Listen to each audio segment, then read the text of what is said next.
Bonjour à tous, bienvenue dans cette nouvelle vidéo. Donc cette vidéo, comme vous pouvez le notifier, je l'ai intitulée le meilleur exercice fonctionnel. Alors effectivement, il n'y a pas de meilleur exercice. Vous imaginez bien que rien n'est aussi simple, que le plus difficile c'est de trouver l'exercice le plus adapté à votre physiologie et aussi, bien entendu, à votre pathologie de manière étiologique, c'est-à-dire la cause de la cause. D'accord ? Et quand on parle de douleurs d'origine fonctionnelle, on sait qu'il y a 4 causes qui sont isolées ou associées. Et souvent, malheureusement, c'est associé. Donc je vais faire une légère intro dans cette vidéo. Je vais juste mettre un petit coup de gueule, j'en profite pour mettre un tout petit coup de gueule. Je lisais une étude très récemment qui nous disait que la douleur chronique, c'est la pathologie qui a le plus grand impact socio-économique, toute pathologie confondue, toute pathologie chronique confondue. Et pourtant, c'est la pathologie la moins reconnue. Parce que on peut pas, vu que la douleur n'a rien à voir avec la lésion tissulaire, et que pourtant on est sur une vraie sensibilisation centrale, donc une vraie altération et un défaut modulateur au niveau de la biochimie du cerveau qui n'est plus la même. Et donc on est sur quelque chose de très grave.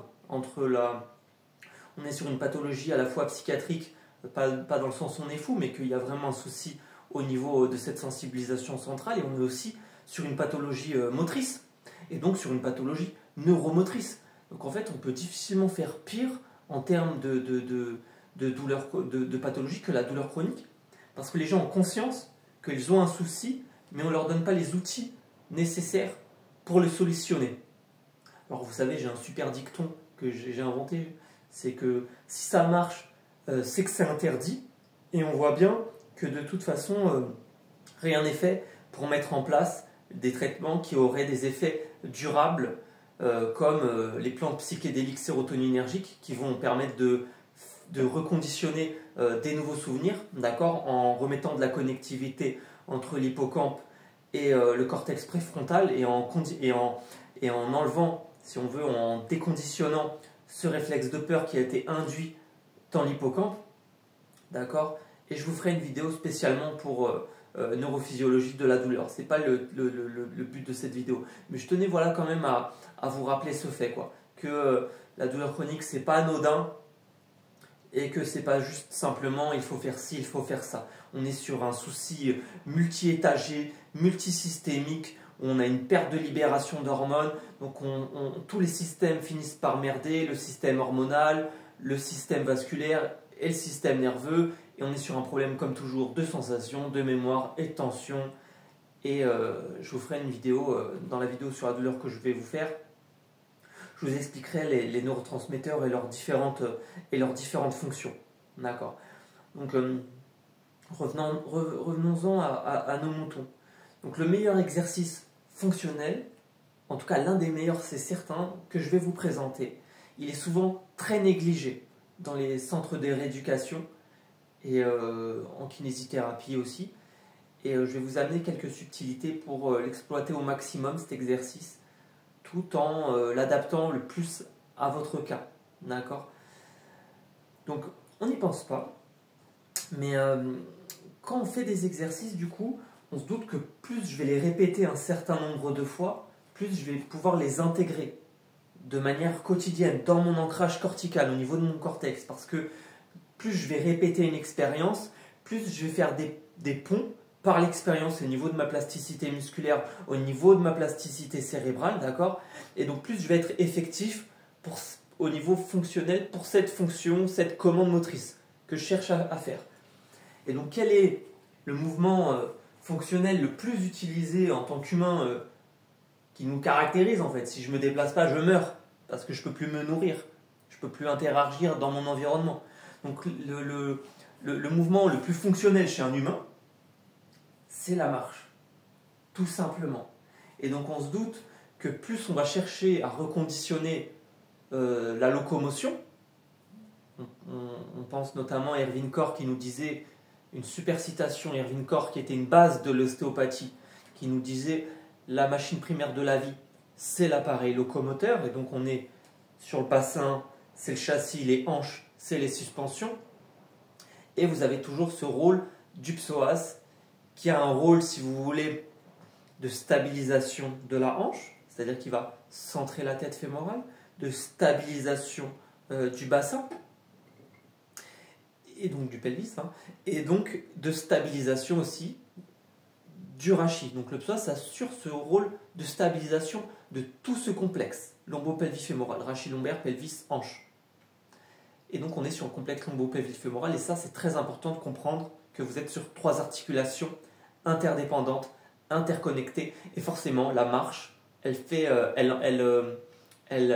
implique la coordination de ce complexe articulaire interdépendant. D'accord, tout simplement. Donc, en parallèle d'exercices très ciblés, peu importe lesquels, vous savez que vous allez être obligé de marcher pour continuer à vivre et à fonctionner, à faire vos courses, parce que personne ne va vous aider. Moi j'ai mal au dos des fois, tous les jours en fait, hein, et ben on ne va pas m'aider à faire mes courses, je demande un minimum d'aide. Et donc forcément on est obligé de se reconditionner dans nos actes les plus quotidiens possibles. Et la marche, donc vous avez compris hein, le principe, c'est forcément ce qu'on fait le plus. Et donc plus on va refaire ces ponts par l'expérience en ayant une marche le plus fonctionnelle possible, moins on va compenser et ça sera toujours bon pour la récupération et pour la restructuration au niveau des courbures physiologiques. D'accord, des courbures physiologiques vous avez compris, de la colonne vertébrale. D'accord. Et je vais attirer votre attention sur deux points.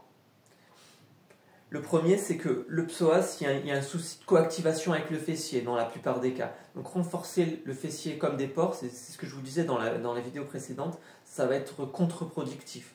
C'est que le psoas, il ne peut pas se désengager tout seul, il va falloir traiter tout son environnement anatomique. Donc le psoas, vous allez pouvoir le travailler avec les exercices pour le psoas que je vous ai montré dans la vidéo exercice pour le psoas, qui est la première vidéo que je vous ai envoyée, ou la deuxième. Mais ça ne sera pas suffisant. Vérifiez bien le carrefour postural, qui est le bassin, adducteur oblique, chaîne de synergie, verrouillage pubien. D'accord.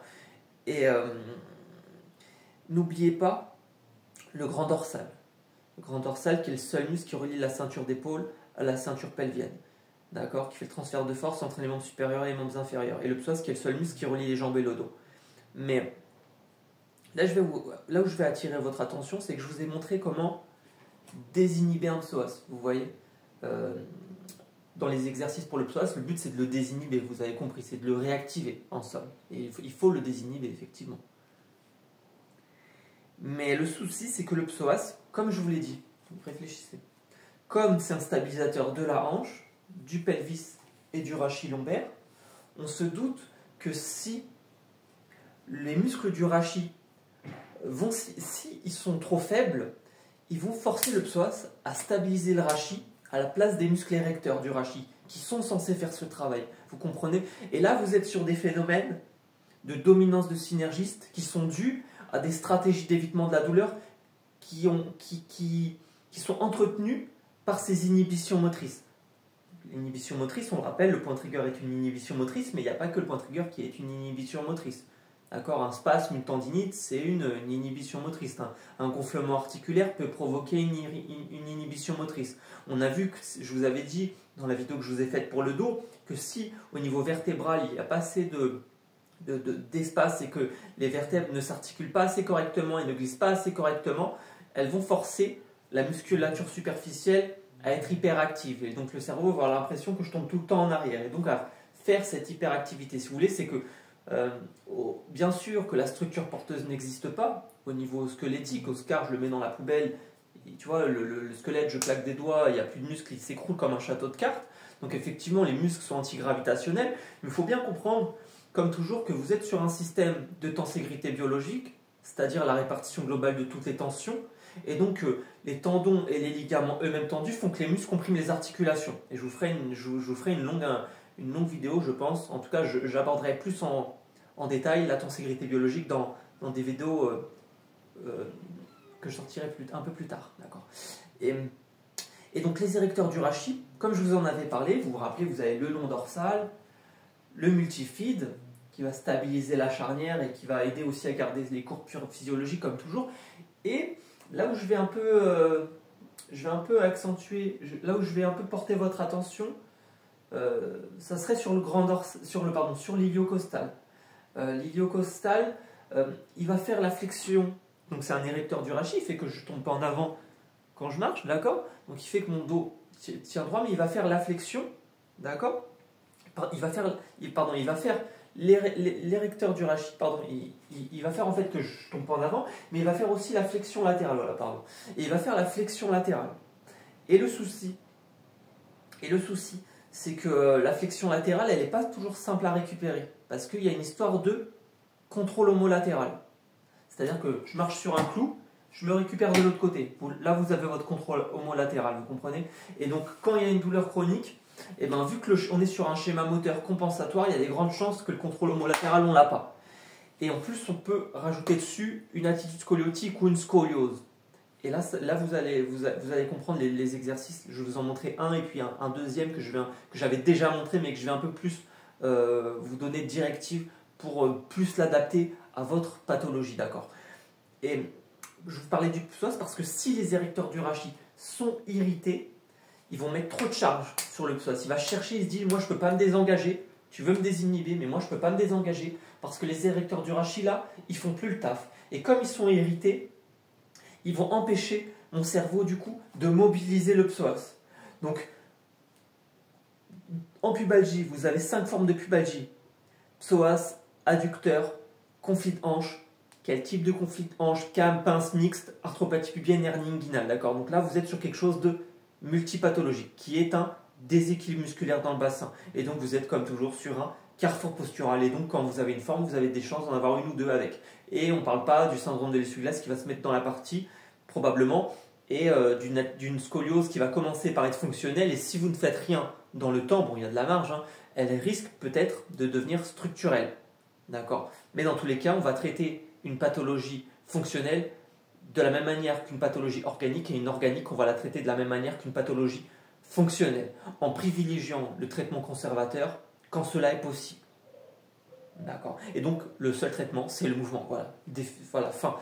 Et donc, je vais vous montrer un exercice pour à la fois reprendre ce contrôle homolatéral, parce que vous vous rappelez, l'iliocostal, il fait la flexion, mais vous vous rappelez quand je vous avais montré le kettlebell, et je vous avais dit de faire ça. Donc là, vous allez un peu bosser la flexion latérale, mais pas assez le contrôle homolatéral. D'accord? Pas assez le je me récupère de l'autre côté. Et il ne faut pas oublier, elle est là la difficulté. C'est que comme les érecteurs du rachis, souvent en lombalgie, en dorsalgie chronique, la chaîne postérieure, elle est toute raccourcie. Ici, je suis tout raccourci. Les ischio-jambiers sont tout rétractés. Je suis tout le temps genou en hyperextension et j'ai la chaîne postérieure qui est raccourcie. Elle n'est pas que faible, elle est raccourcie. Et donc, quand vous allez faire des exercices de mobilité articulaire, même douce, hein, même moi, hein, des fois, j'essaye de plus. Les conseils que je vous donne, c'est des conseils que je me donne à moi. Même quand j'essaye d'être progressif, je trouve le moyen de me faire blesser. Je me suis blessé moi-même un nombre incalculable de fois, et on apprend pas par la blessure, c'est pas le mot, mais par cet effet rebond de la douleur. Et vous allez comprendre pourquoi. C'est que vous êtes sur des pentes rigueur, vous êtes sur des spasmes, des tendinites, vous êtes sur des tissus qui sont irrités, qui provoquent des adhérences, qui provoquent des inflammations, d'accord? Des micro-inflammations, mais des inflammations quand même. Le point trigger, c'est un mini terrain inflammatoire, même s'il fait 2-3 mm.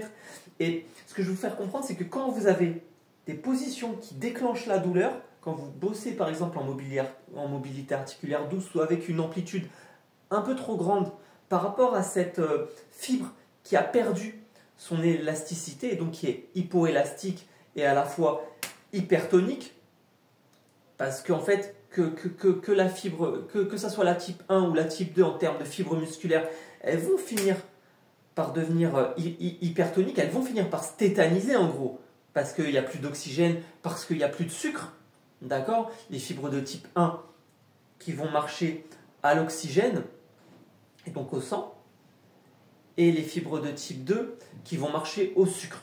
Et donc plus la fibre elle est puissante, moins elle est endurante. Mais dans tous les cas, il n'y a plus le turnover dans ce type 1, type 2, elles tournent entre elles. Elles tournent entre elles, donc dans tous les cas, vous allez savoir qu'il y en a une qui merde, tout merde, donc vous allez bosser de manière très globale. Voilà. Et vous êtes toujours sur un problème de sang, malheureusement. Et vous voyez, quand on parle de position de déclenchement à la douleur, ou quand je fais des exercices et qu'après j'ai mal, c'est parce que les algorécepteurs, écoutez bien, c'est très important ce que je vais vous dire, les algorécepteurs qui sont dans le tissu mou, le tissu conjonctif, donc les récepteurs de la douleur qui sont dans le tissu conjonctif, ils sont étirés quand vous faites un mouvement. Et vous voyez que c'est pas normal, c'est que c'est irrité déjà, la fibre elle est irritée, elle est collée, ouais, c'est la merde, ça fibrose, c'est la merde. Et bien quand vous allez faire votre mouvement, ça va étirer du tissu irrité, du tissu adhéré, du tissu qui n'est pas hydraté, qui colle, qui n'est pas irrigué, il n'y a pas de sang, il n'y a pas de transfert cellulaire, il n'y a pas de gonflement cellulaire, donc la cellule elle ne respire pas. Et comme elle ne respire pas, ça ne communique pas, et donc je vais mettre une contrainte sur une contrainte. C'est qu'il faut aider à refaire de la mobilisation, et donc par les massages, par les étirements, pour ouvrir cette fenêtre d'intégration. Mais le massage et l'étirement, on voit que souvent, ce n'est pas suffisant, parce que vous n'avez pas cet effet de pompe au niveau du muscle, et vous n'avez pas cette contraction musculaire volontaire, je contracte, je relâche, je contracte, je relâche. Et donc il faut réussir à refaire du lien sans cet effet rebond qui va être provoqué parce que les algorécepteurs, ils sont étirés quand vous faites un mouvement et ils envoient un influx nerveux douloureux. Vous voyez ce que je veux dire? Parce que c'est irrité et que c'est contraint. Et le système est auto-contraint. C'est la définition d'un système de tenségrité biologique, d'accord? Et donc on se doute qu'on va avoir la même échelle au niveau cellulaire et musculo-squelettique. La cellule, elle peut bouger, elle respire, elle a comme des sortes de petits bras où elle amène des choses dans sa membrane, où elle éjecte des choses de sa membrane. Et donc vous avez l'ADN dans le noyau, il va être transcrit en ARN, l'ARN est exporté après par le noyau, et du coup il arrive en ARN, et cet ARN dans le cytoplasme, il est traduit en protéines. Et les protéines intègrent les signaux douloureux et les processus émotionnels. Donc en gros, les protéines, c'est le langage du corps humain. Voilà, bon, c'est ce qui va vraiment contrôler au niveau moteur, si on veut, la cellule. D'accord. Donc en fait, c'est une petite anecdote que je vous dis, c'est que ce que vous voyez au niveau musculaire, squelette, etc., harmonisation du mouvement, synergie, c'est des synergies que vous avez similaires, pas les mêmes structures, mais vous avez compris, vous allez le voir en cellule. C'est que vous êtes toujours sur des systèmes imbriqués, microtubules, filaments d'actine et filaments intermédiaires, d'accord, au niveau de la stabilité. C'est que la cellule, elle a un squelette, de la même manière que nous, on a un squelette, d'accord. Et donc le plus petit, on le voit au plus grand. Vous avez compris cette idée microcosme, macrocosme. Et Hippocrate, ça a été un des premiers à faire ce lien microcosme et macrocosme. Donc vous avez compris. Là, l'exercice que je vais vous montrer, c'est de pouvoir recruter vos érecteurs du rachis, et particulièrement votre iliocostal, sans avoir cet étirement qui va faire des post-douleurs, vous voyez ce que je veux dire, des douleurs un peu d'hyperélongation, que j'ai tiré ma fibre et la fibre elle est déjà acide, elle est déjà plein de terrain acide, inflammatoire, et elle va réveiller des influx nerveux et des potentiels d'action qui sont déjà, et le neurone WDR qui est déjà au maximum de sa sensibilité. Et ces neurones sensoriels qui sont déjà trop abaissés dans leur seuil parce que la peau ne bouge pas. Donc il va falloir trouver un moyen de bouger la peau un maximum. Et donc en ayant un mouvement le plus doux possible, voilà, avec une charge progressive.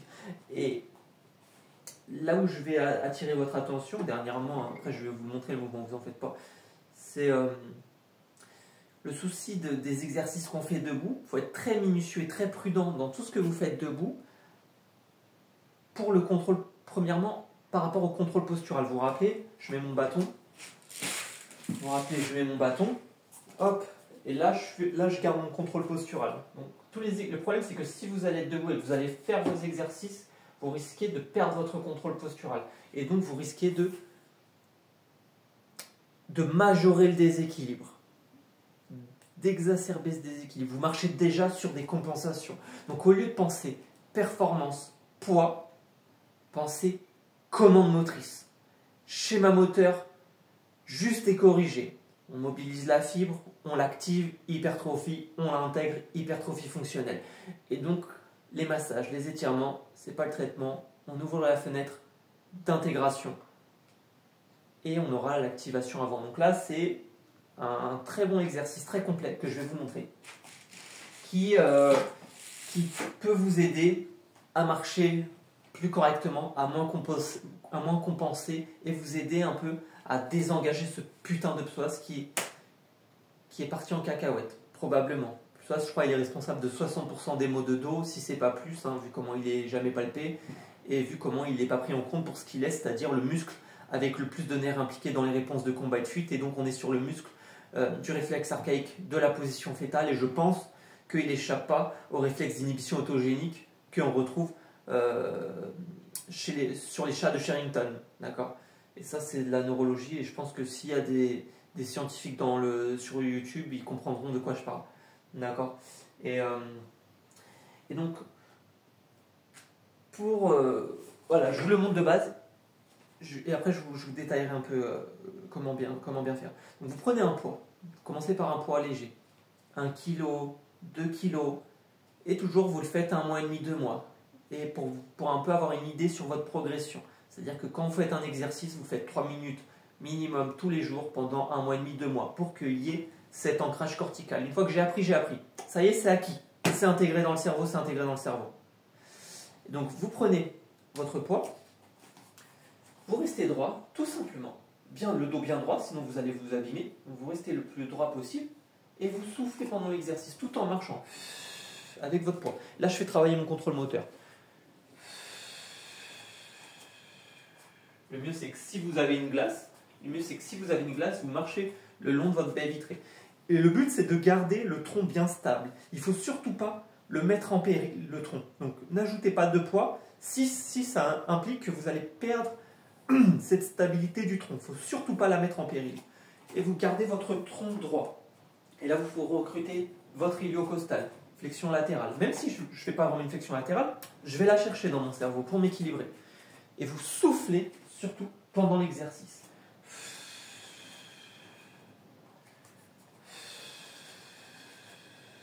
Donc là, je reste dans le champ pour que vous me voyez, mais vous imaginez bien que vous marchez le plus long possible, quoi. Si vous avez un couloir, vous marchez le long de votre couloir. Pendant 1 minute, vous marchez le dos bien droit, soufflez pendant l'exercice.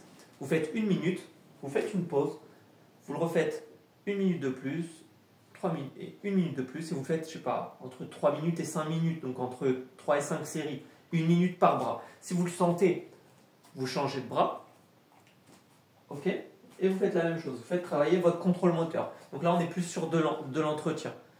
Et une fois que c'est bon, vous voyez que c'est bon, là vous mettez 2 kg, 2 kg, et là vous faites avec les 2 poids, et vous marchez. Le dos bien droit. Et là, vous rééduquez votre contrôle moteur homolatéral et vos érecteurs du rachis. Donc cet exercice, il est complet. C'est-à-dire que vous allez renforcer le ventre, vous allez renforcer le fessier, vous allez renforcer les dorsaux, l'iliocostal, vous allez permettre un peu cette reconnexion ventre-jambe indirectement, et tout en limitant la sensibilité due à l'irritation potentielle des érecteurs du rachis que vous pourriez exacerber par un mouvement un peu trop dynamique. Voilà. Donc là, on n'est pas vraiment sur du gainage, mais on est sur quelque chose de très intéressant parce que vous êtes sur le mouvement que vous faites le plus tous les jours, la marche, quoi. D'accord. Mais je vais vous amener une petite nuance. Quand vous avez une scoliose ou une attitude scoliotique, moi c'est mon cas, vous voyez mon épaule gauche elle est plus haute que l'autre, et moi elle est fonctionnelle hein, chez moi, je ne suis pas né comme ça. Hein. Et vous voyez elle est plus haute que l'autre. Donc quand vous avez une scoliose, l'épaule du côté qui est la plus haute, alors en général c'est du côté où la hanche elle est la plus haute, mais en vrai c'est parce que le psoas il a décentré la tête fémorale en avant, donc elle est trop en avant la hanche, et donc la hanche elle s'enroule, elle est bloquée en flexion, et donc fausse jambe courte, et en rotation interne, hein, le psoas il va verrouiller les hanches vers l'intérieur, d'accord, et forcément il va embrigader l'épaule au-dessus, et l'épaule va s'enrouler comme ça, et je vais être comme ça, et là je vais partir en scoliose. Donc attitude scoliotique, verrouillage du bassin, donc moi c'est plus une attitude scoliotique. Et par contre, si j'ai le cou qui se verrouille après, bon, on peut commencer par une attitude scoliotique qui avec le temps, vu que rien n'est fait, vu qu'on n'a aucun schéma moteur qui a été trouvé compensatoire, qui a été vraiment analysé, parce que personne visiblement ne fait de l'étiologie dans ce monde, et particulièrement dans ce pays, hein. Déséquilibre musculaire, déséquilibre postural, raideur articulaire, hypoextensibilité locale, il faudrait commencer par là, d'accord, sachant qu'il n'y en a pas d'autres en fait. Et donc forcément, l'épaule elle est plus haute. Et je vais tourner moins ma tête en général du côté où l'épaule elle est plus haute. Donc là, quand vous avez une scoliose, bon, j'exagère pour que vous voyez un peu. Donc là, moi c'est mon épaule gauche. Et donc là, on va être sur le côté que je vais devoir renforcer. Et là par contre, vous voyez, j'ai une zone en restriction. D'accord. Et donc, si vous êtes dans mon cas, à avoir vraiment une épaule plus haute que l'autre avec cette scoliose et cette dysfonction d'une jonction costo-vertébrale, les côtes vont plus marcher, vont plus être correctement, les côtes vont se bloquer, vont se verrouiller et du coup, vous le faites que du bras où l'épaule elle est la plus haute. C'est-à-dire que si vous voulez renforcer, vu que c'est cette zone à renforcer, celle-là elle est en restriction, le temps de rééquilibrer, vous le mettez pas de ce côté en restriction. D'accord. Vous le mettez là. Le temps de rééquilibrer, que vous redeveniez comme ça, et ben là vous mettez pas de poids. C'est-à-dire que la marche, ça s'appelle la marche du fermier en unilatéral. Et quand vous mettez deux poids, c'est pas en unilatéral, tout simplement. Donc là je marche, ça je le fais pas.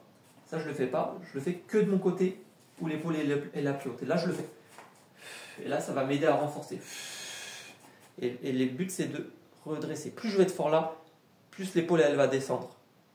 Et moins je vais être en restriction. Donc là, le but, ça va être de gagner de l'amplitude dans votre zone en restriction, alors que là, ça va être le but de le renforcer. D'accord? Donc ça, c'est une petite précision que je vous amène qui est très importante.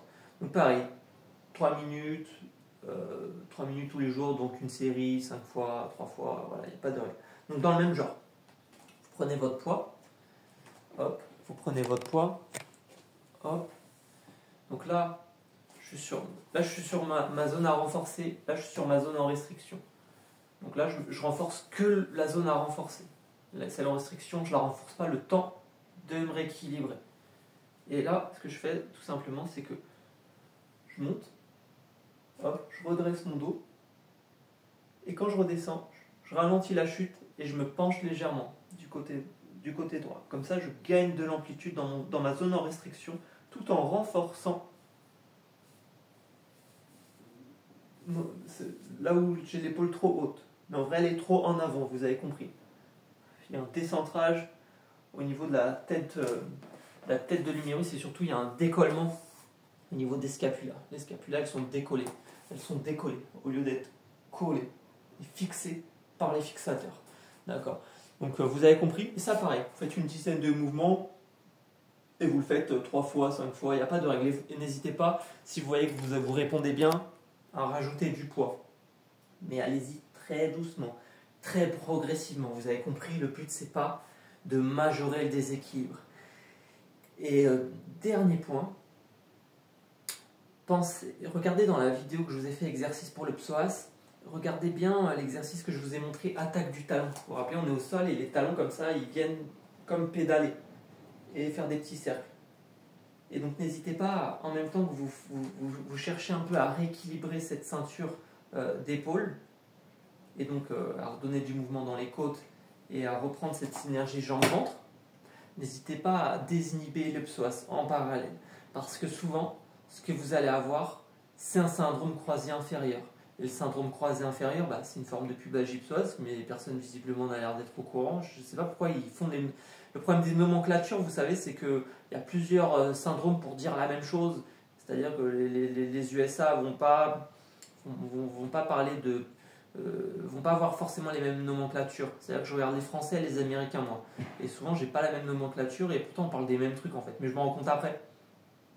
Tu vois. Et donc, le syndrome croisé inférieur, c'est un psoas qui est trop tendu, qui est trop raide, qui va verrouiller la bascule du sacrum.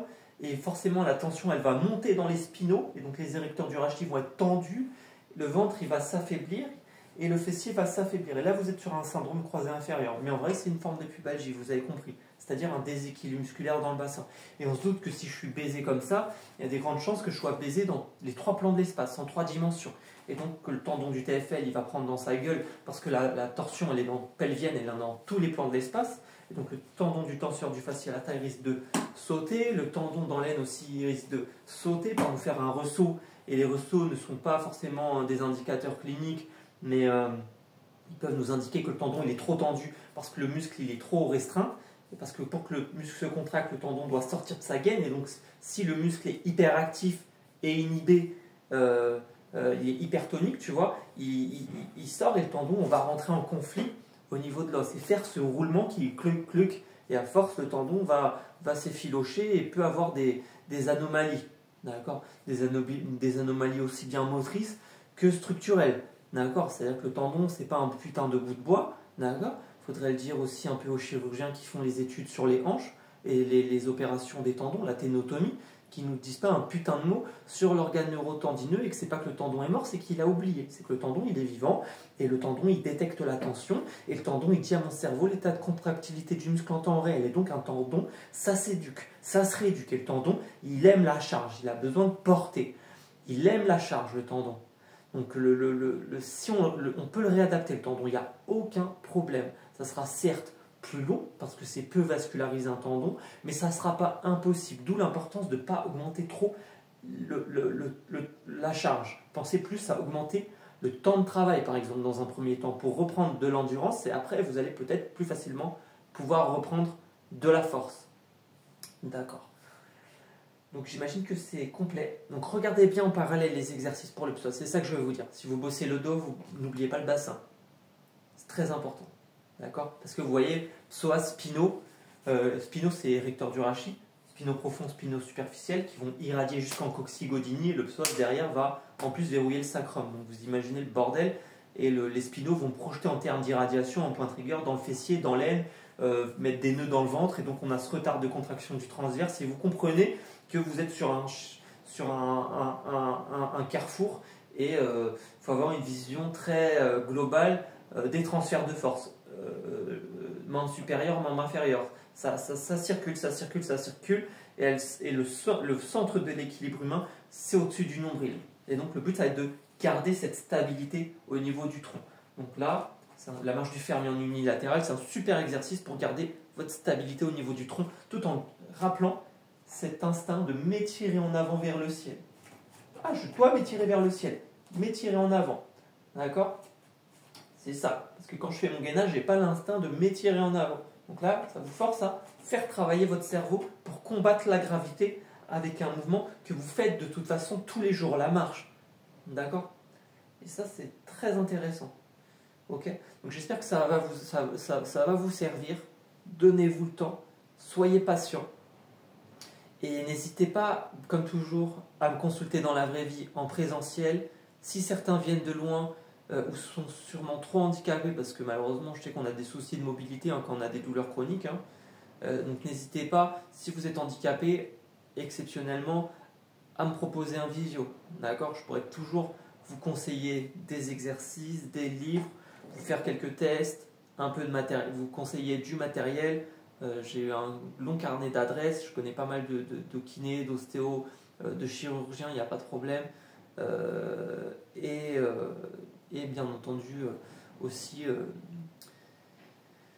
quelques compléments alimentaires qui seront que du soutien immunitaire, qui ne vont pas effectivement vous guérir. La seule chose qui peut guérir quelqu'un à long terme, c'est une expérience riche, positive, variée, et surtout en interaction avec cet environnement. Et la seule chose qui nous unifie en termes de perception, dans ce monde, en tant que mammifère humain, ça reste le mouvement. Il n'y a que le mouvement qui arrive à me dire j'ai conscience de moi, j'intègre quelque chose, je réponds. Donc l'environnement est une source d'information directe, aussi bien pour la cellule que pour moi. Et donc aussi bien la membrane cellulaire, elle intègre le comportement de la cellule. Si je prends une cellule, j'enlève son noyau, elle ne va plus pouvoir se dupliquer et faire de la mitose, mais par contre, elle va pouvoir continuer à avoir un comportement cohérent et communiquer avec les autres cellules. Et de la même manière, ce qui intègre le comportement chez un humain, c'est la peau. La peau qui vraiment détecte l'environnement. Il fait froid, il fait chaud, je suis en danger, je ne suis pas en danger. Il y a vraiment un caractère toucher affectif. Il y a un affect dans le toucher, dans le sens du toucher, qui va directement taper dans la zone somatosensorielle du cerveau, c'est-à-dire vraiment cette zone du toucher qui évalue l'intensité de la douleur.